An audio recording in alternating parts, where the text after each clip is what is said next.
pression parce que j'ai pas l'habitude de parler devant une caméra. J'ai du mal à structurer mes idées, donc il se pourrait que je coupe et qu'on remette tout dans l'ordre. Comment dire, parce que là je mélange mes pensées, mais je reviens toujours à ce que j'ai pensé, excuse-moi. Bonjour à tous, voilà, vous êtes sur la chaîne Beltrafilm. Merci de nous suivre encore alors qu'on sort une vidéo à peu près tous les 1000 ans. On va vous faire ici une petite vidéo de retour sur notre expérience du Budapest Rally. On nous demande souvent comment s'est passé notre rallye et puis bon, si on peut donner des conseils et tout ça.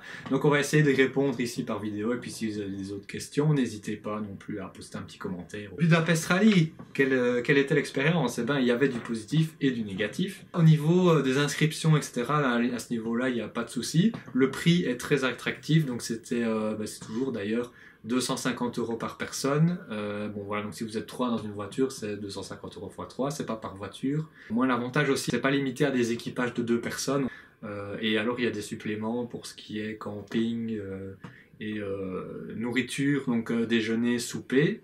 Le supplément camping, pour nous, c'est un truc hyper important à prendre, parce que c'est au niveau facilité, c'est ce qu'il y a de mieux, puisque en fait, les campings sont situés sur les lieux de départ et d'arrivée. Et direct sur la ligne de départ, c'est hyper simple. Ça coûte 70 € je crois, ou quelque chose comme ça, donc ça va pour...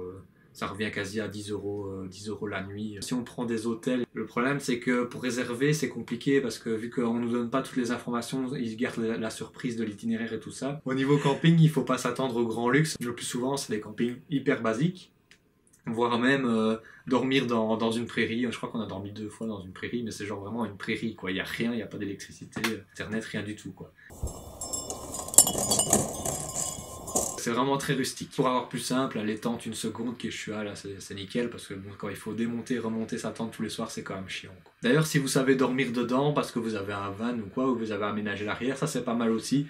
Par contre, le rallye foot, ça on déconseille parce que c'était vraiment pas terrible. Il y a des moments même où on nous avait dit qu'on nous servirait un plat, et puis finalement on avait un truc, un vieux poulet avec une vieille purée qui avait pas de goût, donc on était vraiment déçus à ce niveau-là. On ferait la nourriture nous-mêmes, comme ça on ne doit pas se tracasser de se dépêcher de rentrer parce que on doit vite manger le barbecue, sinon ça va être froid. Le Budapest Rally, c'est quand même un rallye qui est assez bon marché, parce que souvent les inscriptions ça dépasse les 1000 € facilement. C'est une bonne chose que le rallye soit moins cher, mais est-ce que c'est pas un peu comme quand on prend un billet Ryanair, hein? C'est que bon voilà, l'avion il est moins cher, il t'amène d'un point A à un point B, mais le service c'est un peu bof bof. Ben là j'irai pas jusque là, mais c'est vrai qu'il y avait quand même des points à améliorer. Déjà au niveau de l'assistance technique, il y en a pas. Voilà, donc si vous tombez en panne, il faudra voir soit par vous-même, ou éventuellement si vous vous êtes fait des potes, vous êtes partis à plusieurs, de vous entraider. On avait un numéro à appeler en cas de problème technique, mais on a essayé de sonner au numéro et jamais personne répondait. Une panne, ça peut vraiment arriver. Ça peut arriver vraiment à tout le monde, même ceux qui ont des anciennes voitures, évidemment, qui sont plus sujettes aux pannes. Mais même des voitures récentes, notamment dans les cols de montagne et tout ça, c'est quand même assez exigeant pour la voiture. Donc il faut vraiment bien préparer son voyage. Et avoir quelques connaissances en mécanique, c'est quand même pas un grand luxe, parce que nous, par exemple, on n'avait quasi aucune connaissance quand on est parti. Et heureusement qu'on est tombé sur des gens avec qui on s'est lié d'amitié, qui eux étaient plus doués que nous, qui nous ont beaucoup aidés, parce que sinon on aurait été dans la merde, notamment quand on est tombé en panne de suspension dans les montagnes. Là c'était un peu... ça aurait pu être la fin du rallye pour nous. Petit problème en direct. It was at this moment that he knew. He fucked up. Non, j'ai regardé en dessous, ça coupe pas. Ouais, en même temps, si on a passé, on n'a pas de pression, donc ça ne coupe pas, c'est logique.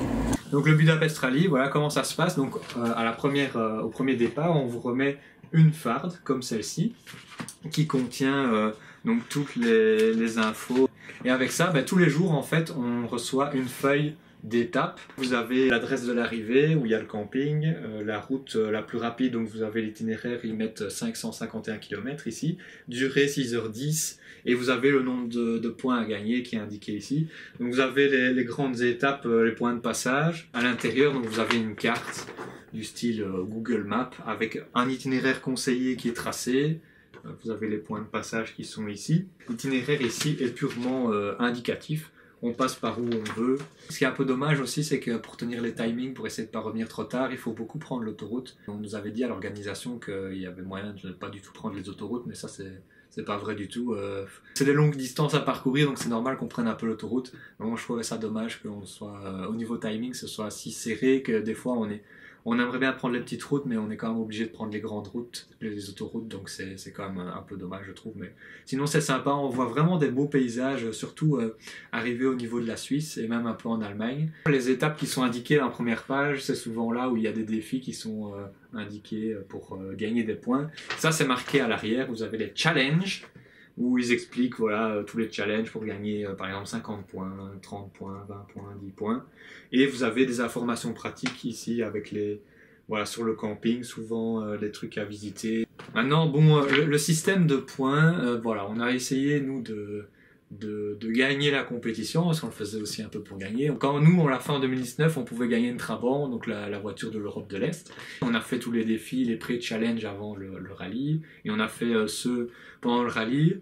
On a dû abandonner en fait parce que le problème avec les challenges, le système de points, c'est pas comme par exemple, voilà, vous avez une course cycliste, le premier il a 0 minutes, le deuxième il a plus X secondes, etc. Et en fonction de la place, ça peut remonter dans le classement. Ici, le problème, c'est que dès qu'on rate un défi, en fait, ben, il y aura toujours une équipe qui va jouer vraiment le truc à fond et qui va tout faire, parce que je ne sais pas combien d'équipages il y a peut-être 200 équipages.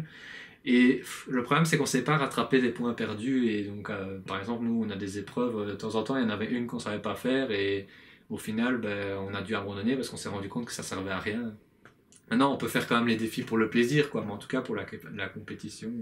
Il y a une ambiance particulière avec les thèmes chaque année, les déguisements, les voitures qui sont peintes, qui ont un covering, les défis, ça donne un petit peu une ambiance folle qu'on ne retrouve pas ailleurs. On fait beaucoup de rencontres aussi à ce rallye-là, c'est vraiment un truc qui est bien, on rencontre plein de gens hyper sympas, avec qui on noue des amitiés. Il y a des fêtes tous les soirs, maintenant bon, c'est vrai que c'est un peu chaud, tu fais la fête et puis le lendemain tu dois repartir à 7h. Parfois au début ça va, mais après ça devient un peu dur.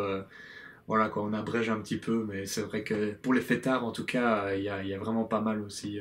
Il y a eu aussi quelques problèmes avec les organisateurs, parce qu'au niveau communication, ils sont pas toujours au taquet, donc ça arrive souvent qu'il y a des gens qui s'énervent. On a eu quasi aucune communication sur la finale et sur les gagnants, etc. de l'année dernière, donc la communication post-rallye, c'était vraiment nul. Là, en fait, le problème, c'est qu'on s'attend à un truc génial parce qu'ils sont super forts en communication avant le rallye, ça donne super envie et tout ça. Et puis après, bon, j'ai l'impression qu'ils sont pas beaucoup à gérer beaucoup de concepts, donc je me demande s'ils se laissent pas un peu déborder. Et donc au final, la communication pendant le rallye, c'est un peu moins ça. Et après le rallye, en tout cas pour nous, et puis ça peut peut-être changer cette année, hein, je ne sais pas, moi je parle de l'édition 2019.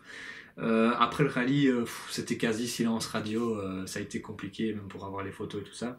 Donc bon, je pense que c'est des gens quand même de bonne volonté, ils essayent de s'améliorer. Niveau sponsoring, c'est quand même vraiment très très compliqué maintenant de se faire sponsoriser. Donc je pense que vous pouvez toujours essayer, mais il vaut mieux éviter de compter là-dessus comme source financière, à moins que vous ayez vraiment en fait des gens que vous connaissez dans des commerces, des trucs comme ça. Sinon c'est quasiment impossible au niveau sponsoring de trouver quelque chose, c'est vraiment compliqué. Bah voilà, je pense que j'ai tout dit à peu près. C'est vraiment super expérience, ça nous a beaucoup plu. On repart sur le Scotland Rally, vraiment, on a vraiment hâte d'y être. Cet été, on part le 31 juillet et on revient le 8 août. En attendant, retrouvez-nous sur TikTok. C'est la 2000 qui s'occupe du TikTok. Voilà. Les gros clichés. J'espère que cette vidéo vous a plu, et puis n'hésitez pas si vous avez des questions ou quoi. Vous pouvez toujours nous demander, il n'y a pas de souci, on répondra avec plaisir. Allez, à la prochaine, salut. Je décroche là, j'arrive. Ouais. Oui, allô? Ouais, non, ça va. Ouais, ça va, je suis en train de faire la vidéo pour le Budapest Rally pour Maxime. Mais bon, il me fait chier là avec ces clichés des 2000, là, il m'oblige à faire son TikTok là. Je te jure, n'importe quoi. Et puis il me demande, ouais, abonnez-vous à TikTok, Instagram, Facebook, Beltrafi, moi qui paye. Ils connaissent déjà la chanson, quoi. Lâchez un pouce bleu, c'est bon, partagez, hein, voilà.